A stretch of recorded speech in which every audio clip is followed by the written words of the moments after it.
less than 24 hours after an astonishing joint news conference between Donald Trump and Vladimir Putin, in which Trump sided with Putin over his own intelligence agencies, former President Barack Obama finally did what his supporters have waited for him to do since he left the Oval Office. He spoke up, forcefully, with a dire warning about the direction of global politics. "I am not being alarmist, I'm simply stating the facts," Obama said in a closely watched speech in South Africa. "Look around," he said. "Strongman politics are ascendant, suddenly, where by-elections and some pretense of democracy are maintained, the form of it, where those in power seek to undermine every institution or norm that gives democracy meaning. The free press is under attack," he added.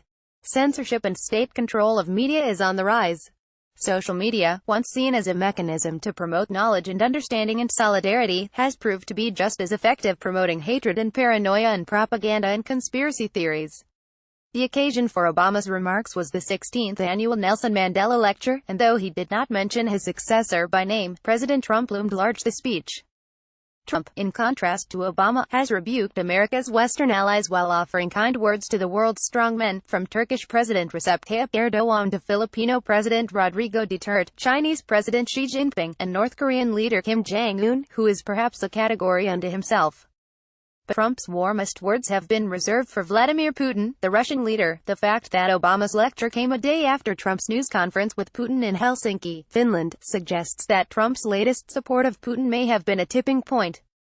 In the 18 months since he left the presidency, Obama's silence has frustrated some of his supporters even as Trump has dismantled many of his predecessors' most cherished accomplishments, including the nuclear deal with Iran and the Affordable Care Act.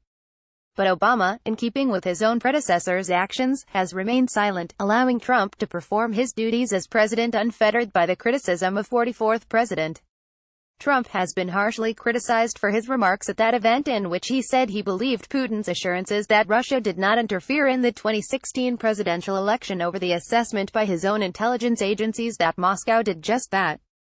Trump also criticized Democrats and the media for the poor state of U.S.-Russia relations, and reiterated his often-repeated view that the FBI and Robert Mueller, the special counsel, were engaged in disgraceful witch hunt against him.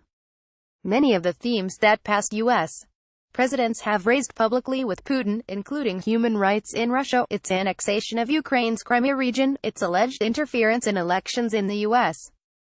and elsewhere, and its alleged use of nerve agents to target political rivals, were publicly left unsaid during Monday's news conference. The broad themes of Obama's speech, meanwhile, left little doubt about the targets of his criticism. He touched on the erosion of a consensus on what constitutes facts, news cycles that bring more head-spinning and disturbing headlines, and the threat of a return to an older, more dangerous, more brutal way of doing business. People just make stuff up. They just make stuff up. We see it in the growth of state-sponsored propaganda. We see it in internet fabrications. We see it in the blurring of lines between news and entertainment, Obama said. We see the utter loss of shame among political leaders where they're caught in a lie and they just double down and they lie some more.